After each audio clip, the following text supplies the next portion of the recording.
आप सभी के हृदय में विराजमान परमात्मा को मेरी राम राम। इस समय राम के श्रीकंठ में जयमाला डालकर जितनी प्रसन्नता सीता को हो रही है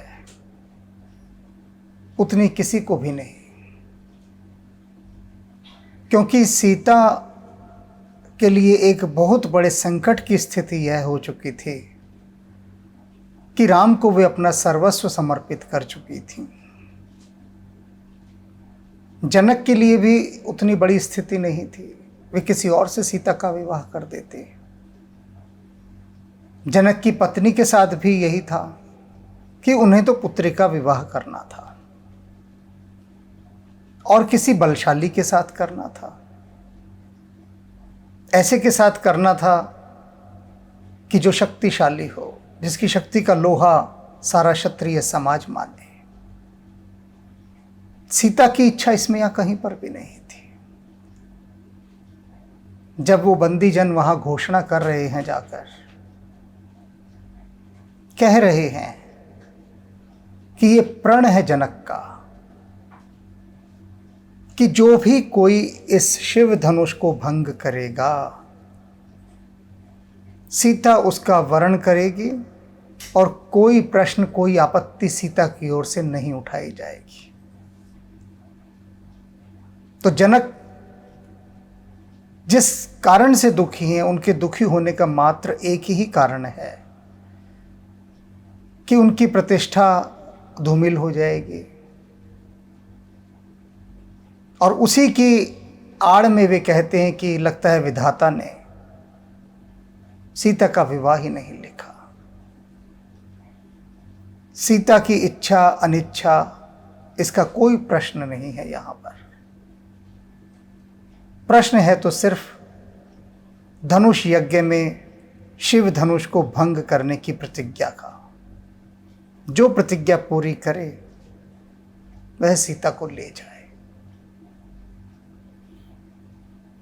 सामान्य दृष्टि से देखा जाए तो बात बहुत ही अन्याय और अनीतिपूर्ण लगती है कि सीता के लिए कम से कम वह द्वार खुला रखना चाहिए था, वह विकल्प खुला होना चाहिए था, एक ऑप्शन होना चाहिए था कि यदि वह चाहे तो किसी भी प्रतियोगी को निरस्त कर सकती है यदि उसे स्वीकार्य ना हो। लेकिन ये सब बातें जो मैं यहाँ कह रहा हूँ ये किसी आलोचना के रूप में नहीं है, बिल्कुल भी नहीं है।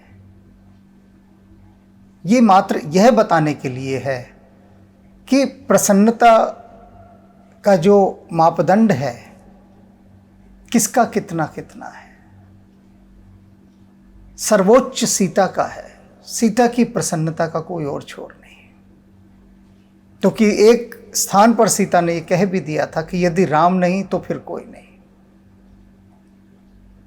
वरूंगी तो राम को ही वरूंगी, और यह सब वे अपने मन में कह रही हैं। जयमाला राम के श्रीकंठ में क्या डली, जैसे प्यासी चातकी सीता के कंठ में स्वाति नक्षत्र की एक बूंद आ गिरी। और अब इसी महोत्सव के परिवेश में हम आगे की यात्रा करते हैं।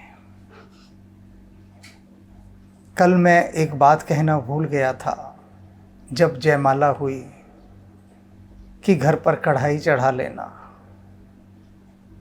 कुछ पकवान बना लेना, बांट लेना।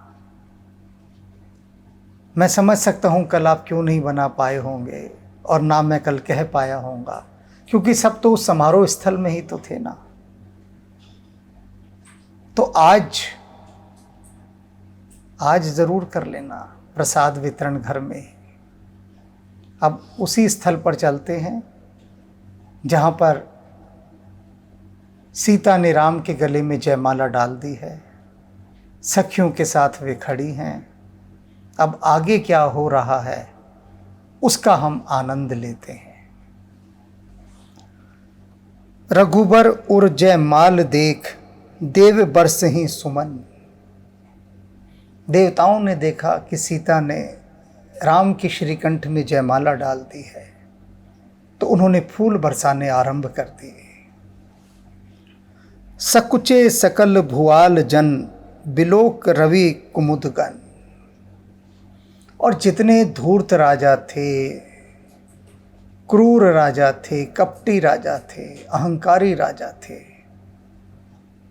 वे सब कुमुदनी की तरह मुरझा गए। उनके दल के दल राजाओं के ऐसे मुरझा गए जैसे सूर्य के उदित होने पर कुमुदनियां मुरझा जाती हैं। श्री राम रूपी सूर्य का उदय हुआ और वे सभी राजा, अहंकारी राजा, कुमुदनी के समान मुरझा गए, मुंह लटक गए उनके। पुर अरु व्योम बाजने बाजे। नगर में, आकाश में, सब तरफ बाजे ही बाजे बज रहे थे। कल देखा था ना कितने तरह के झांझ, मजीरे, मृदंग, ढोल, नगाड़े और न जाने कितने प्रकार के वाद्य यंत्र बज रहे थे। आकाश गूंज रहा था, पूरा नगर गूंज रहा था। खल भय मलिन साधु सब राजे। और जितने दुष्ट थे उन सब के चेहरे मलिन हो गए। साधु सब राजे, और सब साधु राजी हो गए। जो सज्जन लोग थे, धर्मात्मा लोग थे, राम और सीता को एक साथ देखना चाहते थे, वे सब लोग राजी हो गए, प्रसन्न हो गए इस दृश्य को देखकर। सुर किन्नर नर नाग मुनीसा, जय जय जय कहि देहि आसीसा। सुर, नरी, नर, मुनि, नाग, किन्नर, ये सब श्री रामचंद्र की जय, श्री रामचंद्र की जय, श्री रामचंद्र की जय। ये जय जयकार ही इनके थमने का नाम नहीं ले रही थी। और इसी जय जयकार के माध्यम से वे राम को आशीर्वाद दे रहे थे, शुभकामनाएं दे रहे थे। नाचे ही गावही विबुध बधूती। देवताओं की स्त्रियां नाच गा रही थी प्रसन्न होकर। बार बार कुसुमांजलि छूटी, और अपने हाथों में फूल भर भर के फेंक रही थी, कुसुमांजलियां दे रही थी। जहां तह विप्र वेद धुन करही।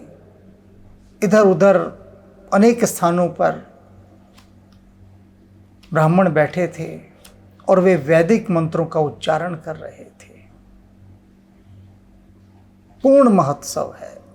दिवांगनाएं नाच रही हैं, अंजलियां भर भर के फूल फेंक रही हैं, विभिन्न प्रकार के वाद्य यंत्र बज रहे हैं, पूर्ववासी जय जयकार कर रहे हैं, नाग, किन्नर, मुनि सब जय जयकार कर रहे हैं, गा रहे हैं। कैसा महोत्सव रहा होगा, अपूर्व। बंदी वृद्धावली उच्चरही। और जो बंदी जन थे वो वृद्धावलियां कुल की कीर्ति का बखान कर रहे थे, राम के कुल की कीर्ति का बखान कर रहे थे, सीता के कुल की कीर्ति का बखान कर रहे थे। ऐसा पूरा संगीतमय परिवेश हो चुका था। मही पाताल नाक जस व्यापा, राम बरी सिय भंजहु चापा। कहते हैं धरती पर, पाताल में, स्वर्ग में सब जगह यश छा गया था और एक ही स्वर सब जगह सुनाई दे रहा था। चहुं ओर लोग एक ही बात कर रहे थे। देवता हो, राक्षस हो, नाग हो, किन्नर हो, गंधर्व हो, साधु जन हो, सभी, सारा संसार एक ही चर्चा कर रहा था। क्या कर रहा था? राम बरी सीय, राम ने सीता का वरण कर लिया है। भंजऊ चापा, शिव का धनुष तोड़ दिया है। वह जो प्रतिज्ञा रखी गई थी धनुष भंग की, राम ने पूर्ण की है और सीता का वरण कर लिया है। करही आरती पुर नर नारी। नगर के जो नर नारी थे वे आरती उतार रहे हैं सीताराम की। देहि निछावरी बित्त बिसारी। और क्या कर रहे हैं? अपनी हैसियत से भी ज़्यादा बढ़कर, अपनी बिसात से, अपनी औकात से भी ज़्यादा आगे जाकर वे अपनी पूंजी को लुटा रहे हैं, उन पर न्यौछावर कर रहे हैं। अपनी हैसियत से तो ज़्यादा कोई नहीं करता, अपने लिए नहीं करता कोई, बचा लेता है कि भैया तेते पाँव पसारिए जेती लांबी सौर। चादर देखकर पैर पसारता है। लेकिन ये पूर्वासी, राम और सीता का विवाह हो रहा है। पूछो भाई तुम्हें क्या लेना देना? खुश हो रहे हो, ठीक है, मुफ्त का मामला है, मुफ्त में खुश होते रहो। ये अपनी संपत्ति, अपनी पूंजी न्यौछावर करने की, लुटाने की क्या आवश्यकता पड़ी है तुमको? बावले हो गए हो क्या? पैसा वैसे ही नहीं कमाया जाता और तुम अपनी हैसियत से ज़्यादा लुटा रहे हो सीताराम के ऊपर। क्यों लुटा रहे हो भाई? कौन है सीता? क्या लगती है तुम्हारी? तुम्हारे राजा की तो बेटी है और तुम ऐसा पैसा लुटा रहे हो अपना। क्या देखा है कभी आपने इतने बड़े बड़े राजाओं की? राजा कौन है आज का? ये मंत्री लोग राजा ही तो हैं, और कौन है? यही तो राजा है, हमारे भाग्य विधाता है, भगवान के भेजे हुए ये हमारे पिता हैं। इनके यहाँ विवाह होता है। कभी किसी प्रजाजन ने लुटाई है इतनी संपत्ति? कोई ना लुटावे। थोड़े बहुत गिफ्ट फिफ्ट जो होते हैं छोटे मोटे, वो कुछ डबल बेड में से निकाले, कुछ सिंगल बेड में से निकाले, थोड़े बहुत बाजार से खरीद लिए, थोड़े बहुत कुछ चांदी वांदी का कटोरा सटोरा ले लिया, दे आए, पैर वैर को हाथ लगा लिया मंत्री जी के, बस कि उनको याद रहे कि आए थे। उस काल के बाद ऐसा कभी देखने में नहीं आया कि प्रजाजन राजा के यहां कुछ होता हो और वो ऐसे झूम कर नाचे, ऐसे मतवाले और बावरे हो कि अपना सब कुछ लुटा दें। क्यों? ये प्रेम में होता है सिर्फ। जहां दिखता है कि कोई हमें इतना अतुलनीय प्रेम करता है, तो वहां अपने लिए फिर बचाकर व्यक्ति कुछ नहीं रखता, फिर तो लुटाने का ही भाव आता है। ये सारी प्रजा देख रही है कि जनक हमारे प्रति कितने संवेदनशील हैं, प्रजा का कितना ध्यान रखते हैं। ये वे राजा हैं जैसे जनक, प्रताप भानु और दशरथ, और एक राजा और थे, उनका नाम मुझे यहाँ ध्यान नहीं आ रहा, वो मैंने अपने उपन्यास में लिखा है कि जब विश्वामित्र लेकर आ रहे हैं राम को और अहिल्या के आश्रम से पहले वो एक राजा के यहाँ ठहराते हैं, एक रात बिताते हैं राम की वहाँ, दिखाने के लिए कि राजा कौन है, कैसा है, धर्मात्मा राजा। विश्वामित्र दिखाते चल रहे हैं एक एक जगह। उस राजा से भी वो राम को मिलवाते हैं कि देख ले राम, राजा कैसा होता है। तो जिन जिन राजाओं के आगे पहले धर्मात्मा शब्द लगा है, ये जुड़ा है, ये जोड़ा है तुलसीदास जी ने, वे राजा प्रजा पर जान छिड़कते थे, जैसे आप और हम अपने बच्चों पर छिड़कते हैं। घर में 2-4 बच्चे होते हैं ना, कितना ध्यान रखते हैं हम उनका। ऐसे ही थोड़ी ना राजा को परमेश्वर का दर्जा दे दिया गया। राजा वो होता है जो भटकता फिरे, मारा मारा फिरे कि मेरी प्रजा को, मेरे बच्चों को कोई दुख तकलीफ तो नहीं है। किसी प्रकार की। मुझे एक बहुत बरसों पहले एक फिल्म देखी थी, नाम याद नहीं आ रहा। उसमें एक पत्रकार लड़की एक पुलिस अधिकारी को कहती है कि तुम्हारे शहर में दंगे हो रहे हैं, लोग मर रहे हैं, अत्याचार हो रहा है, लूटपाट हो रही है, और तुम यहाँ पार्टी में शराब पी रहे हो। शर्म नहीं आती तुमको? ये वर्दी पहनते समय जो कसम खाई थी उसका क्या हुआ?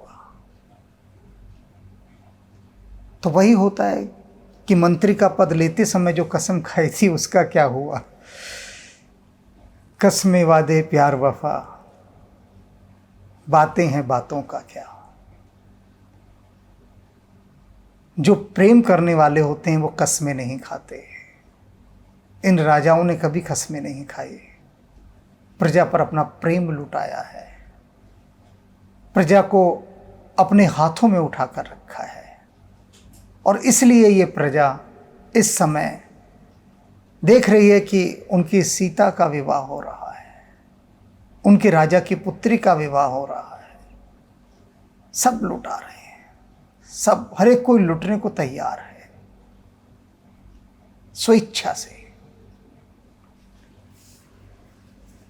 सोहत सी है राम की जोड़ी, राम और सीता की जोड़ी बड़ी सुहावनी लग रही है, सबको बांध के रख दिया है।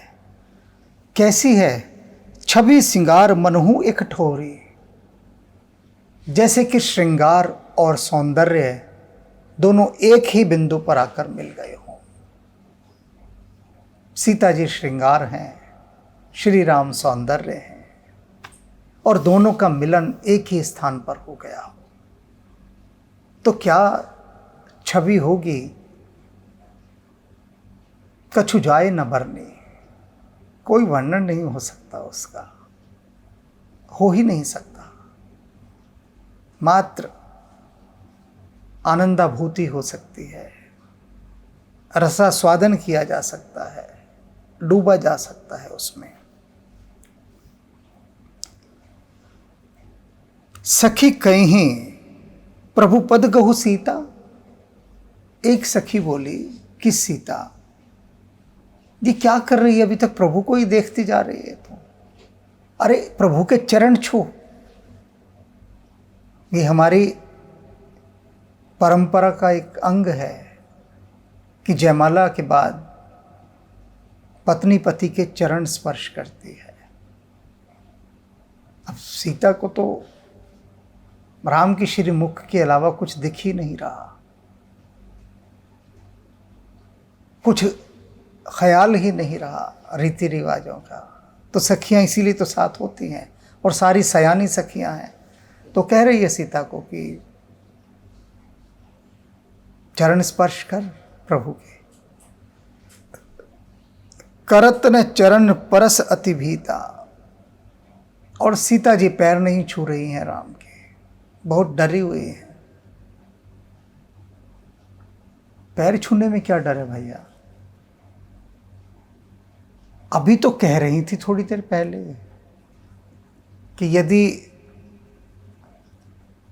परमात्मा सच में मेरे हृदय में रहता है और मेरे सकल पुण्यों का फल मुझे देना चाहता है तो मुझे रघुबर की दासी बना दे।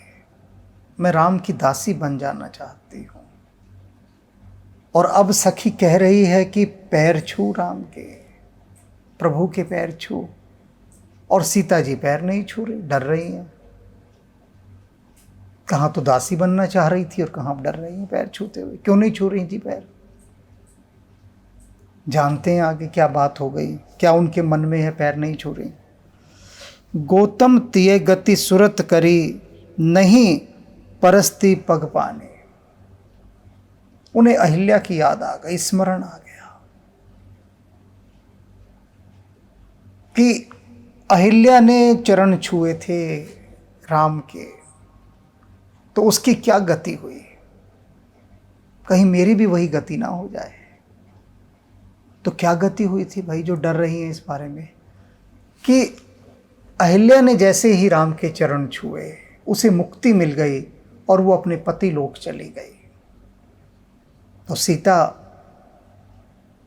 भयभीत है कि कहीं ऐसा ना हो मैं पैर छू दूं और मेरी भी वही गति हो जाए, मैं पतिलोक चले जाऊं।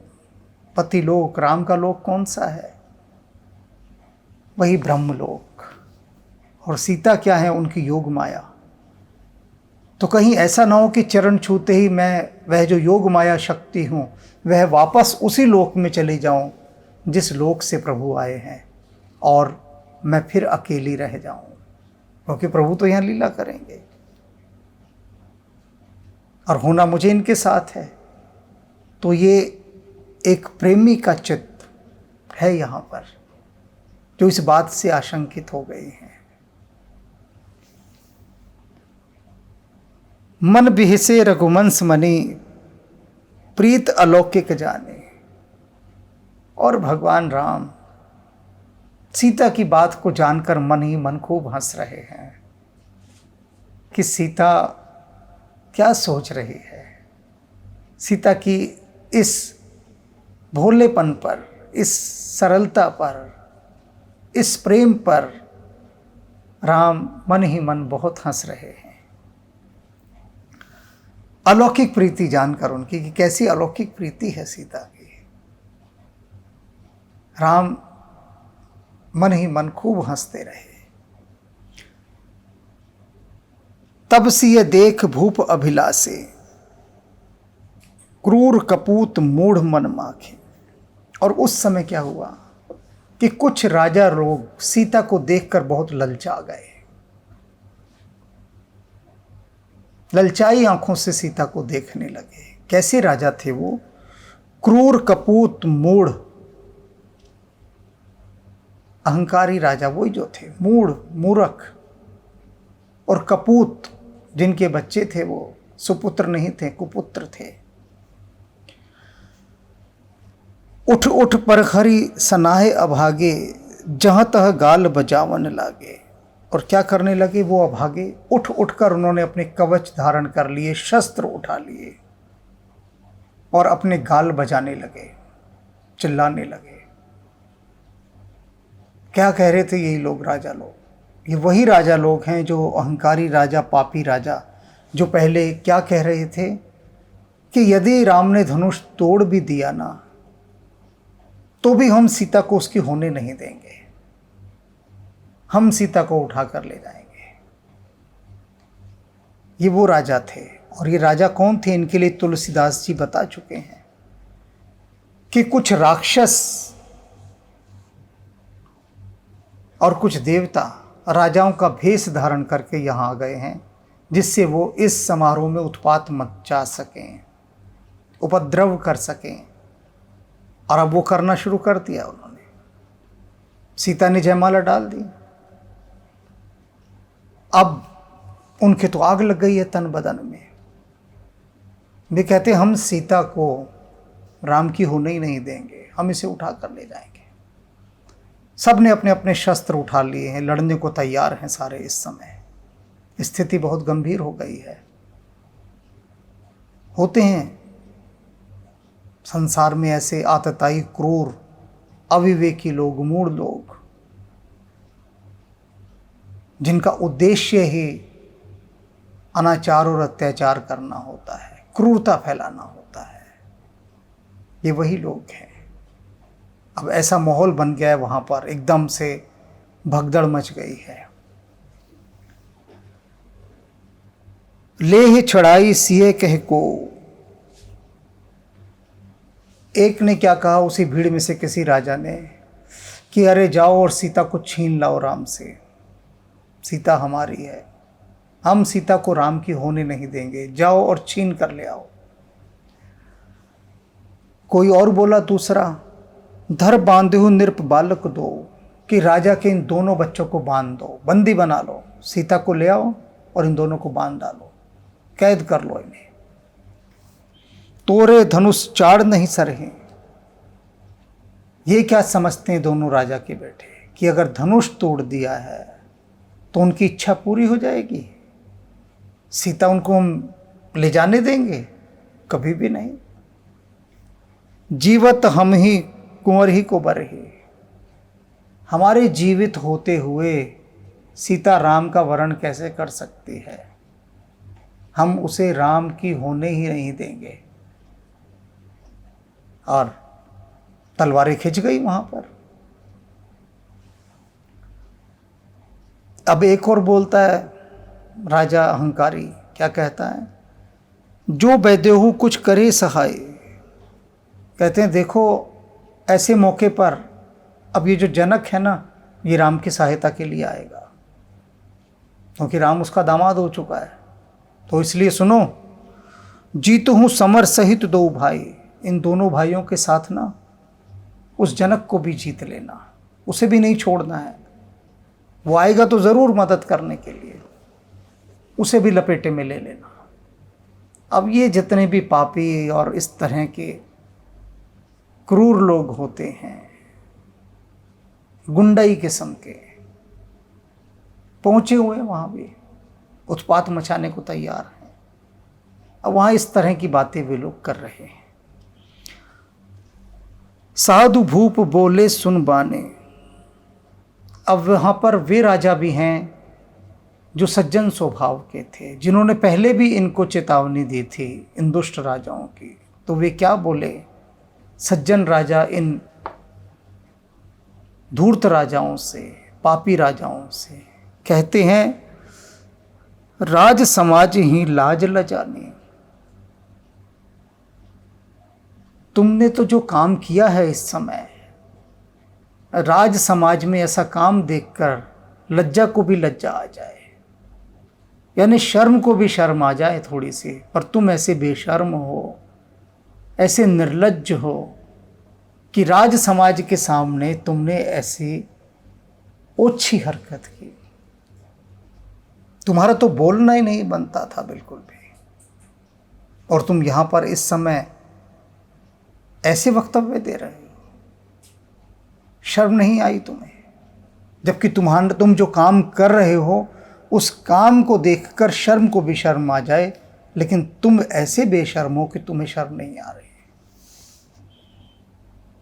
बलो प्रताप वीरता बढ़ाई।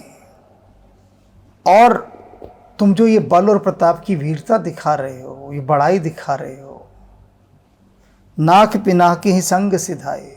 ये जो तुम्हारी वीरता है ना, ये जो तुम बढ़ चढ़ के बोल रहे हो, ये सारी वीरता तो शिव धनुष के साथ ही मर गई थी तुम्हारी, जब तुम उसे सरका तक नहीं सके। कैसे लज्जा से सिर झुकाए हुए तुम लोग अपने अपने आसनों तक लौटे थे। तो धनुष ना तोड़ने पर ही तुम्हारी ये वीरता सिधार गई थी, मर गई थी। और अब ये कौन सी वीरता ले आए हो तुम? सोई सूरता की अब कहूँ पाई। ये जो तुम इतने गाल बजा रहे हो, कूद रहे हो, तुमने तलवारें खींच ली हैं, जरा हमें यह तो बताओ ये कौन सी वीरता है? ये वही वाली वीरता है जो सिर झुकाए जा रही थी, या कोई नई लेकर आए हो तुम? अब कहाँ पाई, कहाँ से लाए हो तुम ये नई वीरता? अस बुद्धि तो विद मुँह मसी लाए। कहते तुम लोगों की ऐसी पापी बुद्धि है ना, इसी वजह से विधाता ने तुम्हारे मुंह पर कालिख पोंत दी थी। सिर झुकाकर कैसे आंखें झुकाए झुकाए तुम लौटे थे वहां से। इसीलिए विधाता ने तुम्हारे मुंह पर कालिख पोंत दी, क्योंकि तुम ऐसे निर्लज्ज लोग हो। वे साधु राजा खूब धिक्कार रहे हैं, लताड़ रहे हैं इन राजाओं को। देख है राम ही नयन भरे तज ईर्ष्या मद को। और फिर थोड़े नरम होके कहते हैं कि मूर्खों, ये अपनी ईर्ष्या, क्रोध, मोह ये सब छोड़ दो, और क्या करो? इस समय श्री राम के सौंदर्य का दर्शन करो, उन्हें निहारो, मत चूको ऐसे अवसर को। सौभाग्यशाली हो, तुम्हें देखने को मिल रहा है। और इस समय भी तुम अपनी ईर्ष्या, द्वेष, क्रोध और अहंकार उसी को लिए डटे खड़े हो यहां पर। लखन रोष पावक प्रबल जान सलभ जन हो। और कहते हैं उस लक्ष्मण की तरफ भी देख लो। ये साधु राजा बोले, वो लक्ष्मण नहीं है, आग है वो, और तुम कीट पतंगे। तो कीट पतंगे बनकर तुम उस लक्ष्मण रूपी आग की तरफ मत बढ़ो, सब जल जाओगे, भस्म हो जाओगे, जान लो ये बात। तो ये जो सज्जन राजा थे, ये इन पापी राजाओं को इन शब्दों में समझा रहे हैं। बैनते बल जिम चह कागो। और क्या कह रहे हैं कि एक बात सुनो, गरुड़ का जो भोजन है ना, बलि का अन्न जो गरुड़ के लिए निकाला गया होता है, उसे अगर कौवा खाना चाहे, हिम्मत नहीं है कौवे की कि वो खा ले। जिम सस चहे नाग अरिभागो। और यदि कोई खरगोश का बच्चा सोचे कि शेर का जो भोजन है उसे वे वहाँ से उठा ले जाके, उठा सकेगा क्या? नहीं उठा सकता। जिम चह कुशल अकारण को ही। और जो बिना किसी बात पर गुस्सा करने वाला आदमी है, वो सोचे कि उसका सब ठीक ठीक होता रहे, वो सकुशल रहे, कुशल नहीं रह सकता। वो जो बिना किसी बात के आदमी गुस्सा करेगा, वो नुकसान उठाएगा ही उठाएगा। ऐसे तुम भी ये जो अकारण क्रोध कर रहे हो ना, बड़ा भारी नुकसान उठाने वाले हो। सब संपदा चहे से विद्रोही। और जैसे कोई शिव का द्रोही हो, भगवान शिव से नफरत करने के बाद वो चाहे कि उसे सारी संपदाएं मिल जाएं, संभव ही नहीं है। लोभी लोलुप कल कीर्ति चाहिए। लोभी और लालची आदमी ये चाहे कि संसार उसका सम्मान करे, उसका यश बढ़े, नहीं संभव। अकलंकता की कामी लय। और कामी आदमी चाहे कि कोई उस पर कलंक न लगाए, निष्कलंक रहे। हरिपद विमुख परम गति चाहा। और प्रभु के चरणों से विमुख होने के बाद कोई ये कामना करे कि मुझे परम गति मिल जाए। जैसे इन लोगों को जो हमने गिनाए, साधु सज्जन लोग कह रहे हैं राजा पापी राजाओं से कि जिस प्रकार से अभी हमने जो उदाहरण दिए हैं, उन लोगों को जैसे जैसे वो सब वस्तुएं नहीं मिल सकती, उसी प्रकार से तस तुम्हारा लालच नर नाहा। इसी तरह से तुम्हारा जो ये लालच है ना कि सीता तुम्हें मिल जाए, कभी पूरा नहीं हो सकता। इन उदाहरणों को याद रख लो। और जैसे इन बुरे पात्रों को सुफल नहीं मिला था, इसी तरह से तुम्हें भी किसी मूल्य पर सीता प्राप्त नहीं हो सकती है। कोला हल सुन सिए सकानी, सखी लवाई गई जहाँ रानी। ये सब शोर शराबा हंगामा हो गया, वहाँ पर हड़बड़ी मच गई, तलवारें खिंच गई, लोग चिल्ला रहे हैं। ये सब शोर शराबा सुनकर सीता की सखियाँ बड़ी आशंकित हो गई कि कुछ यहाँ पर अब लड़ाई झगड़ा चलेगा, बड़ा युद्ध होगा, मारकाट मचेगी। तो शंकित होकर वो सीता को रानी के पास ले गई, जहाँ पर रानी थी। वो और अधिक सुरक्षित क्षेत्र था। राम सुभाए चले गुरुपाही।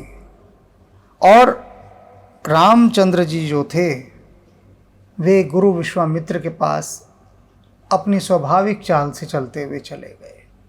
उन्हें कोई फर्क नहीं पड़ रहा था, ये राजा लोग चिल्ला रहे हैं, ये कर देंगे, वो कर देंगे, सीता को छीन लेंगे, इन दोनों राजकुमारों को बंदी बना लेंगे, जनक को भी हरा देंगे। उनकी सारी बकवास सुन रहे हैं राम, कोई प्रभाव नहीं पड़ा उन पर। वो स्वाभाविक चाल से विश्वामित्र के पास जाते हैं। सिंह सनेहु बरनत मन माही। और मन ही मन सीता की जो प्रेम है, उसकी जो अनुभूति है, उसको अनुभव करते हुए विश्वामित्र के पास जा रहे हैं। राम भीतर तक रसपूर्ण हैं सीता के प्रेम में। उस और उन्होंने देखा ही नहीं। कहा था ना, हाथी, मस्त हाथी की चाल चलते थे राम। रामकृष्ण परमहंस बताते हैं कि मस्त हाथी की चाल क्या होती है। कहते मस्त हाथी जब निकलता है गांव से, उसके कानों में घंटियां बंधी होती हैं, ऐसे झूमता हुआ चल रहा है, और गांव के कुत्ते भौंक रहे होते हैं। कहते हाथी परवाह नहीं करता, कुत्ते खूब भौंकते हैं उसके चारों तरफ, लेकिन हाथी अपनी मौज में है।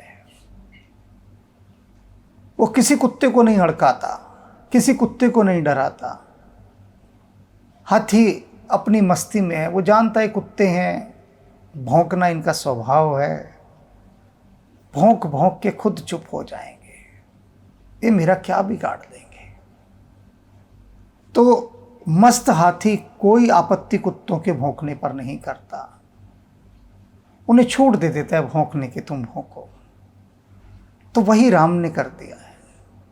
ये जो कुत्तों के स्वभाव वाले राजा भौंक रहे हैं, पापी राजा, राम ने उनकी तरफ ध्यान ही नहीं दिया, भौंकते रहो। जब काटने आओगे तब देखेंगे तुम्हें, उससे पहले नहीं। भौंकने पर कुछ नहीं कहेंगे, तुम्हारा अधिकार है। कुत्ते हो भाई, तुमसे तुम्हारा अधिकार कैसे छीन लें? भौंकना ही तो तुम्हें दिया है प्रकृति ने दान, तो तुम भौंकोगे ही। तो अपनी भौंक जारी रखो। तो राम सीता को मन ही मन अनुभव करते हुए, उनके प्रेम को अनुभव करते हुए गुरु के पास पहुंच गए। रानी सहित सोच बस सिया, अब धो विधि काहे करनिया। अब सीता जी रानी के पास पहुंच गई हैं, अपनी माँ के पास, और वे सोच रही हैं कि अब विधाता कौन सा नया खेल आरंभ करने वाला है। पहले ही इतनी मुसीबतें थी, संकट थे, वो एक क्षण भी नहीं आया था अभी प्रसन्नता का। जयमाला डाली ही थी, अब ये नया बखेड़ा खड़ा हो गया, और ये थमने का नाम नहीं लेगा। जानती हैं सीता, तो कह रही हैं कि अब विधाता को क्या सूझी कि ये नया उपद्रव उन्होंने यहां शुरू करवा दिया। भूप बचन सुन इत उत तक हैं। क्रोधी राजाओं के स्वर सुनकर इधर उधर देखने लगे सब। लखन राम डर बोल ही न सके हैं। अब क्या है कि लक्ष्मण जी देख रहे हैं कि क्रोधी राजा क्या क्या बोल रहे हैं, और वो गुस्से से इधर उधर देख रहे हैं, लेकिन राम के डर के मारे कुछ बोल नहीं पा रहे लक्ष्मण जी। राम ने कुछ नहीं कहा अभी तक कि लक्ष्मण जरा निबट लो इनसे जाकर। कहीं तो तब जब राम का ध्यान हो उस तरफ। राम तो अपनी ही मदमस्त हाथी की चाल में चलते हुए विश्वामित्र के पास जा रहे हैं, और लक्ष्मण से बर्दाश्त नहीं हो रही ये सब बातें कि राजा ऐसा बोल रहे हैं। हिम्मत कैसे हो गई? एक्शन कुछ ले नहीं सकते, प्रतिक्रिया कुछ कर नहीं सकते, क्योंकि राम ने अभी तक हरी झंडी नहीं दी है। जब तक राम की आज्ञा नहीं होगी, लक्ष्मण कुछ नहीं करेगा। ये लक्ष्मण का संकल्प है। वो तो बस बाट में है, आप हुक्म तो करें, फिर देखें क्या करता हूं मैं। अरुण नयन भ्रुकुटी कुटिल, चितवत निरपह सकोप। आंखें लाल हो गई हैं लक्ष्मण की, भ्रुकुटियां तिरछी हो गई हैं, और बड़ी क्रोध भरी दृष्टि से वे इन पापी राजाओं की ओर देखने लगे हैं, जैसे अभी भस्म कर देंगे जलाकर। लेकिन राम की अनुमति अभी तक नहीं मिली। मनहु मत गजगन निरख, सिंह किशोर नीचो। बिल्कुल ऐसा लग रहा है जैसे जो राजा लोग हैं जितने इकट्ठे हो गए हैं, ये हाथियों का झुंड है, पगलाए हाथियों का झुंड। और उन पगलाए हाथियों के झुंड के बीच में लक्ष्मण रूपी बाल सिंह कूद कर आ जाना चाह रहा है कि सबको फाड़ के फेंक दे, खा जाए। ऐसी भावदशा लक्ष्मण जी की है। खर भरु देख बिकलपुर नारी, और ऐसी खलबली देखकर जो नगरवासी थे, पुरवासी वहाँ हुए थे, सब बड़े घबरा गए, डर गए, व्याकुल हो गए। सब मिल देही महीपन गाली, और वहाँ की जो नारियां थी, पुर की नारियां, वे सब मिल देही महीपन गारी, इन पापी राजाओं को गालियां देने लगी कि ये क्या तुम लोग करने लगे। और ये पापी राजा पुरवासी की नारियों की गालियों का शिकार हुए। तही अवसर सुन शिव धनु भंगा, आए हूं भृगुकुल कमल पतंगा। अब अभी ये स्थिति चल रही है, लक्ष्मण क्रोध से देख रहे हैं, जला देने की नीयत से, कि बस राम इशारा भर कर दें, फिर इन राजाओं को मैं मजा चखाता हूं। और इधर नगर की जो स्त्रियां हैं, वे इन राजाओं को गालियां दे रही हैं। और तभी उसी समय दृश्य एकदम बदल जाता है। इससे पहले कि लक्ष्मण राम से कुछ अनुमति मांगे या विश्वामित्र कुछ कहें राम से, उससे पहले एकदम परिवेश सारा बदल जाता है। क्या बदलता है? ते अवसर सुन शिव धनु भंगा। उस अवसर पर यह सुनकर कि शिव का धनुष तोड़ दिया गया है, आए हूं भृगुकुल कमल पतंगा। भृगुकुल के कमल के सूर्य भगवान परशुराम का वहां पर आगमन होता है। भगवान परशुराम पधार चुके हैं। अब क्या होता है? क्या अभी भी वो पापी राजा कूदेंगे, राम से सीता को छीनने का प्रयास करेंगे? तलवारें उनकी खिंची हुई हैं, तो क्या वो लड़ने को तैयार होंगे? क्या होगा? क्योंकि अब तो भगवान परशुराम आ गए। अब आने वाले कई प्रसंगों में भगवान परशुराम का कोप हम देखेंगे, उनका भयानक रौद्र रूप देखेंगे। तो बड़े संभल कर दिल थाम के बैठे रहिएगा, क्योंकि अब भगवान परशुराम का प्रवेश हो चुका है। अब जो आगे घटेगा बहुत भयानक होगा। राम ही बचाएं। राम राम। देखि देव बरिसई सुमन, रघुबर और जयमाल। जन बिलो की रवि कुमद गन, सकुचे सकल बुआल। पुर अरु व्योम बाजने बाजे, खल भय मलिन साधु सब राजे। सुर किन्नर नर नाग मुनीसा, जय जय जय कहि देई असीसा। नाचै गावई विबुध भगूटी, बार बार कसुमांजलि छूटी।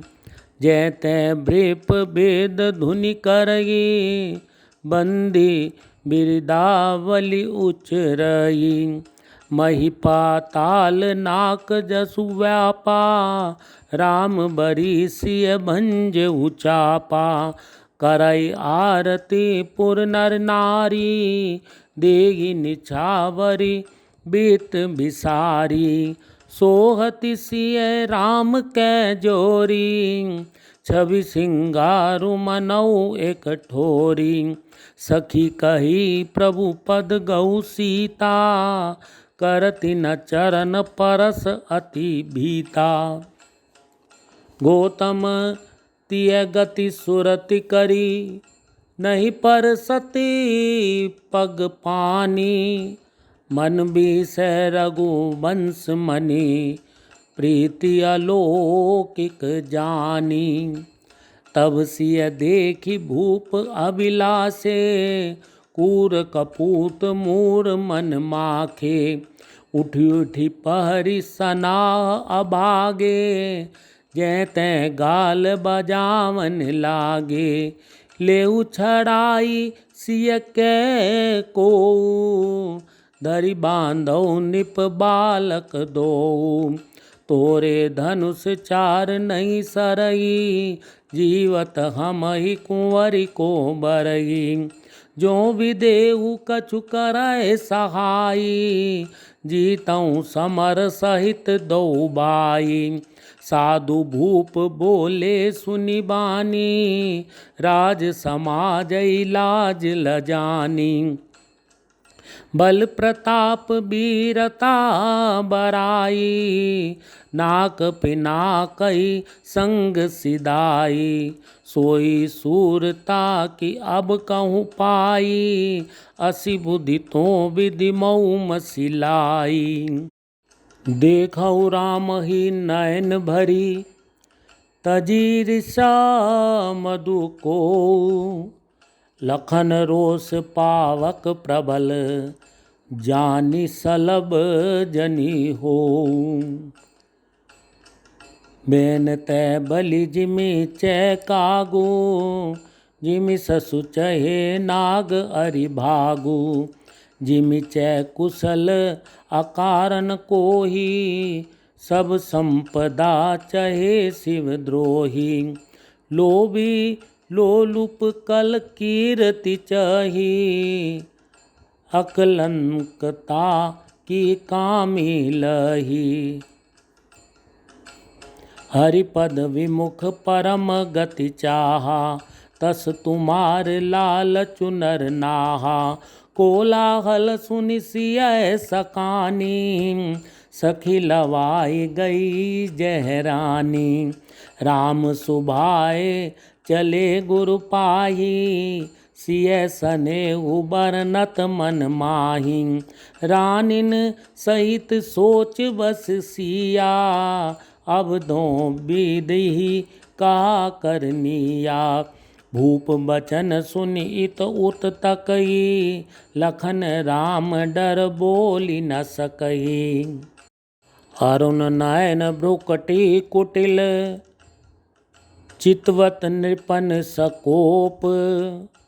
मनऊ मत गज गन निरखी, सिंह की सरोही चोप।